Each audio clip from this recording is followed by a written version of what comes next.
This date, September 7th, 2004, is a significant day in Grenada's history.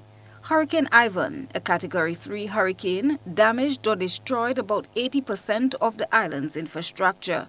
Telecommunications interrupted, other utilities, schools, churches, sporting facilities including that of the National Stadium, and road networks were all seriously impacted.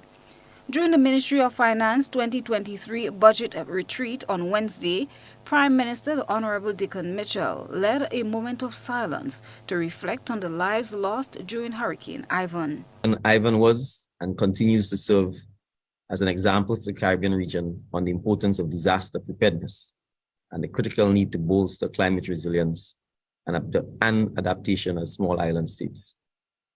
As we reflect on the anniversary of Hurricane Ivan, let us also reflect on the lessons learned. There are things we can all do as individuals to safeguard our families and homes, including identifying the shelters nearest to you, stocking essential supplies for yourself and your family, cutting overhanging trees, and keeping our insurance payments up to date, particularly property insurance. For over 8 hours, the island was battered with 120 miles per hour winds that downed trees, some left leafless, bent or broken.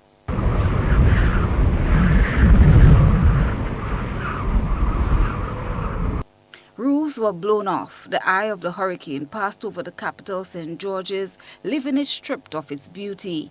According to reports, approximately 60,000 people were left without a shelter. The agriculture and tourism sectors were dealt a blow that had long-lasting impacts on the economy.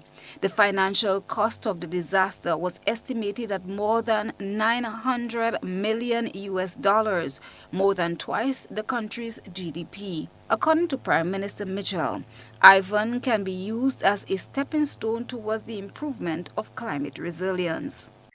The government continues to work with development partners to mitigate the effects of climate change and to mobilize resources towards climate resilience and adaptation building.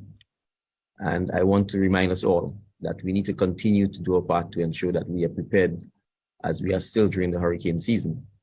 And the heat and humidity experienced by many of us over the last several days should warn us that in fact conditions are ripe for the development of major hurricane storms.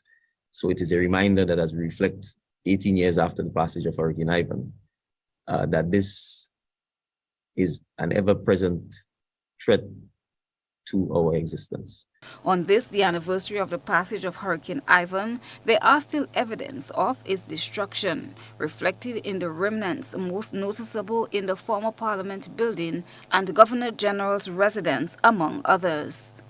Christina John, GBN News.